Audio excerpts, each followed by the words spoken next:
Good morning everyone, welcome to all of Narayan institute. Dear friends, आज की class में हम समझने वाले हैं अपने चैप्टर नंबर 6 जो कि पोइट्री का है, जिसका नाम है आंट जेनिफर्स टाइगर। ठीक, यानी चाची जेनिफर के जो चीते हैं। ठीक, यानी इस पोइट्री में, ठीक, इस चैप्टर में बताया गया है आंट जेनिफर के बारे में, और उन्होंने कुछ बाग बनाए थे, कुछ चीते बनाए थे, उनके बारे में इस चैप्टर में वर्णन किया गया है। तो पहले समझते हैं अबाउट द पोइट, यानी लेखक के बारे में समझ लेते हैं, जो इसके कवि हैं एड्रीने रिच। ठीक, एड्रीने रिच इसके क्या है, पॉइट हैं।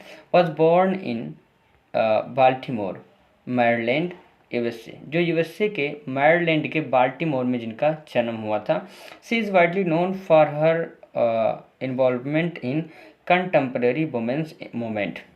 ये बहुत ही वाइडली यानी मुख्य रूप से जाने जाते हैं फॉर हर इन्वॉल्वमेंट यानी अपनी भागीदारी के लिए इन द कंटेम्प्रेरी यानी समकालीन वोमेंस मूवमेंट, जो महिला आंदोलन हुआ करते थे उस समय में, उनमें ये जानी जाती हैं मुख्य भागीदारी के लिए एज अ पोइट, एक कवि के रूप में, एंड थ्योरिस्ट और एक विचारक के रूप में।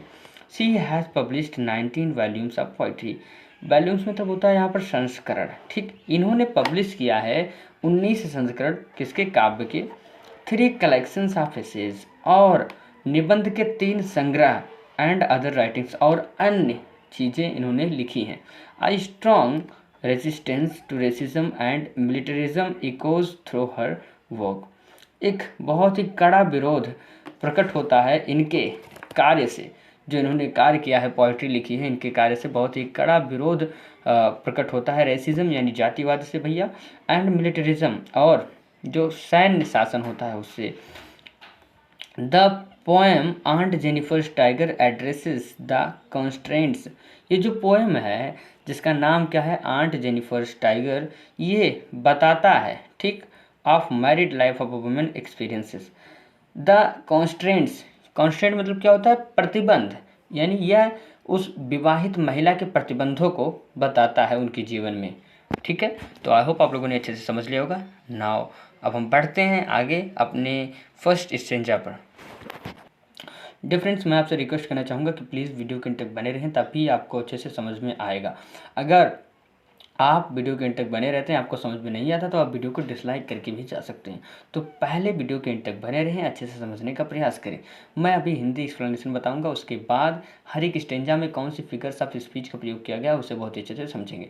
आइए शुरुआत करते हैं। देखिए, aunt Jennifer's tiger prances across a screen. जो चाची जेनिफर के बाघ हैं, चीते हैं, ठीक, वे एक पर्दे पर उछल कूद करते हैं। ठीक, प्रेंस मतलब होता है उछल कूद करना। Bright topaz denizens of a word of green.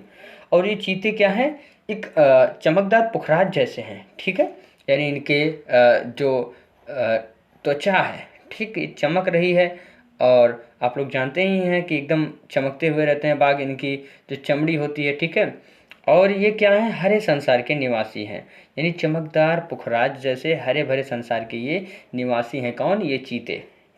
They do not fair, वे नहीं डरते हैं, the man beneath the tree, उन लोगों से जो पेड़ के नीचे होते हैं और उनका इंतजार करते हैं कि शिकार करने के लिए। They pace in sleek chivalric certainty, वे आकर्षित तरीके से शिष्टता व निश्चितता के साथ गतिमान रहते हैं। दे पेस यानी वे गतिमान रहते हैं। इन स्लीक, स्लीक मतलब क्या होता है, बहुत ही सभ्य तरीके से, शिष्टता से, एंड चिवार्लिक सर्टेनिटी और निश्चितता से गतिमान रहते हैं। अब ये हो गया हमारा फर्स्ट स्टेंजा। ठीक, इसमें देख लेते हैं कौन सी फिगर ऑफ स्पीच का प्रयोग किया गया है। डिफरेंस, आपको एक ऐसे एक स्टेंजा दिया जाएगा पेपर में, और उसमें आपसे पूछ लिया जाएगा कि बताइए गिवन स्टेंजा में कौन सी फिगर ऑफ स्पीच का प्रयोग किया गया है, वहाँ पर आपको बताना होगा। तो आइए समझ लेते हैं कौन सी फिगर ऑफ स्पीच का प्रयोग किया गया है। यहाँ पर देखिए जो सेकेंड लाइन है, ठीक, ब्राइट टोपाज डिसेंस ऑफ। ठीक, यानी ये क्या कह रहा है, ये उन जो टाइगर्स हैं आंट जेनिफर्स के, उनकी तुलना की गई है ब्राइट टोपाज से, ठीक, जो चमकदार पुखराज जैसे हैं, ऐसा बताया गया है। लेकिन यहाँ पर ना एज का प्रयोग किया गया है, ना लाइक का प्रयोग किया गया है, ना सो का प्रयोग किया गया है। ठीक है, तो यहाँ पर आपका है मेटाफोर, कंपैरिजन तो किया गया है लेकिन without using as like and so. और जब भी बिना एज लाइक और सो का प्रयोग किए बिना हम किसी भी पोएम में कंपैरिजन करते हैं, वहाँ पर आपका होता है मेटाफोर। ठीक है, उसके बाद में देखिए थर्ड एंड फोर्थ लाइन में दे, ठीक, दे डू नॉट, एंड यहाँ पर दे पेस, यानी ये सेम वर्ड से दो लाइनें स्टार्ट होती हैं। तो जब भी किसी पोएम की दो लाइन सेम वर्ड से स्टार्ट होती हैं, ठीक, तो वहाँ पर आपका होता है एनाफोरा, ठीक। तो यहाँ पर आपका है एनाफोरा, राइट। आते हैं अपने सेकेंड स्टेंजा पर।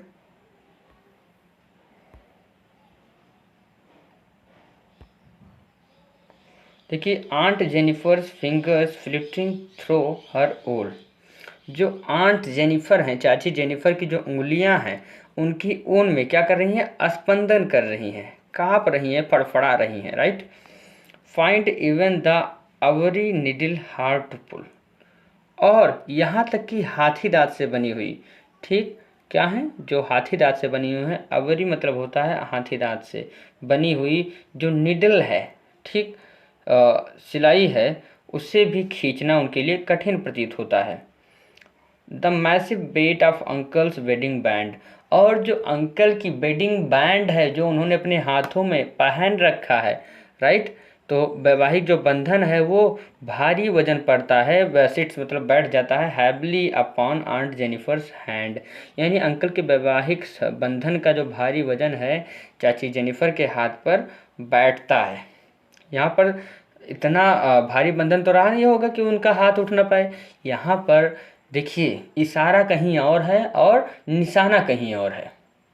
पोइट्री में ही तो होता है, लिखा कुछ और होता है, अर्थ कुछ और निकलता है। यहाँ पर कहने का मतलब है कि वो जो बंधन है जो अंकल ने बांधा है, कहने का मतलब है जो जिम्मेदारियाँ आ गई हैं उसके बाद, ठीक, सभी को देखना और अपने वैवाहिक संबंधों के जो जिम्मेदारियाँ उन्हें निभाना, ये सब जिम्मेदारियों से, ठीक, जो आंटी जी हैं उनका हाथ नहीं उठता है, यानी भारी पड़ता है, ठीक। अब ये हो गया हमारा सेकंड स्टेंजा। इसमें देखते हैं कौन सी फिगर ऑफ स्पीचेस का प्रयोग किया गया है। देखिए यहाँ पर भैया fingers and fluttering, right, same question यानी सेम वर्ड से लाइन में स्टार्ट हो रहे हैं। यहाँ पर आपका क्या है, एलिट्रेशन, यानी repetition of same consonant sound in a line is called alliteration, right. उसके बाद में फिर हम देखते हैं यहाँ पर जो सेकंड है, थर्ड लाइन है, the massive weight of uncle's wedding band. Massive weight यानी बहुत भारी वजन चाचा के उस वेडिंग जो बैंड है, बंधन है उसका, इतना भारी तो नहीं होगा कि 2-4 क्विंटल का हो, 10 टन का, 100 टन का हो। यानी इसमें क्या, किसी चीज़ को बहुत बढ़ा चढ़ा कर कहा गया है, यानी यहाँ पर है हाइपरबोली, ठीक। जब हाइपरबोली कब होता है, जब किसी भी चीज़ को बहुत ही बढ़ा चढ़ा कर जिसका वर्णन किया जाता है वहाँ पर हो जाता है हाइपरबोली, जहाँ पर चीज़ों को एक्सेजरेट करके बताया जाता है, राइट। इसके बाद में यहाँ पर देखिए जो वेट है और वेडिंग है, same consonant sound is repeating in a line, यानी एक ही लाइन में सेम कॉन्सोनेंट साउंड रिपीट हो रहा है, दैट इज वाई यहाँ पर आपका है alliteration, right. I hope this stranger is quite clear. लेकिन और यहाँ पर देखते हैं एक फिगर ऑफ स्पीच और बच रही है, यहाँ पर है देखिए wedding band sits heavily upon aunt Jennifer's hand. जो वेडिंग बैंड है वो क्या करता है, बैठता है, बहुत ही भारी बैठता है, किस पर, आंट जेनिफर के हाथों पर। ये बताइए बैठने का काम कौन करता है, हम करेंगे, कोई लिविंग थिंग करेगा, लेकिन कोई बैंड थोड़ी ना बैठ जाएगा आंट जेनिफर के हाथों पर, नहीं बैठेगा। यानी यहाँ पर जो बैंड है इसे दिखाया गया है एक लिविंग थिंग्स की तरह, यानी इसे लिविंग थिंग्स की एक्टिविटीज़ करवाई जा रही है, ठीक। तो यहाँ पर आपका क्या हो जाएगा, पर्सनिफिकेशन, राइट। यहाँ पर आपका होगा पर्सनिफिकेशन। पर्सनिफिकेशन कब होता है, जब किसी भी नॉन लिविंग ऑब्जेक्ट को लिविंग थिंग्स का कार्य कराकर प्रेजेंट करवाया जाता है, वहाँ पर आपका होता है personification. I hope this stanza is quite clear. बढ़ते हैं नेक्स्ट स्टेंजा में। ये देखिए When aunt is dead, जब आंटी क्या होंगी, मर जाएंगी, her terrified hand will lie, तो उनके ये जो भयाक्रांत हाथ हैं वो लेट जाएंगे सीधे, यानी क्या हो जाएंगे, एकदम पड़ जाएंगे, गिर जाएंगे। स्टिल रिंग्ड, लेकिन फिर भी वो जो अंगूठी है, with ordeals she was mastered by, जिसके द्वारा उन्हें गुलाम बनाया गया था। देखिए किसी अंगूठी के द्वारा तो किसी को गुलाम बनाया नहीं जाता है। देखिए एंगेजमेंट में क्या होता है, अंगूठी पहना दी जाती है, ठीक है। जब अंगूठी पहनाई जाती है अर्थात उनके बंधन दूसरे परिवार से भी जुड़ जाते हैं, यानी उन पे कुछ एक्स्ट्रा जिम्मेदारियां आ जाती हैं, रिस्पॉन्सिबिलिटीज़ आ जाती हैं, ठीक है, उनका भी उन्हें निर्वाह करना पड़ता है। तो वही कह रहे हैं कि अगर आंटी मर भी जाएंगी तो उनके इन भयाक्रांत हाथ जो हैं वो तो गिर जाएंगे, लेकिन ये जो अंगूठी है जिसके द्वारा उन्हें गुलाम बनाया गया था वह फिर भी उन्हीं के हाथों में पड़ी रह जाएगी। लेकिन the tigers in the panel that C made, लेकिन वो जो बाघ हैं, चीते हैं जिसको उन्होंने बनाया था एक पर्दे पर, will go on prancing proud and unafraid, वो क्या है, उछलते कूदते गर्व के साथ बिना डरे हुए चलते चले जाएंगे।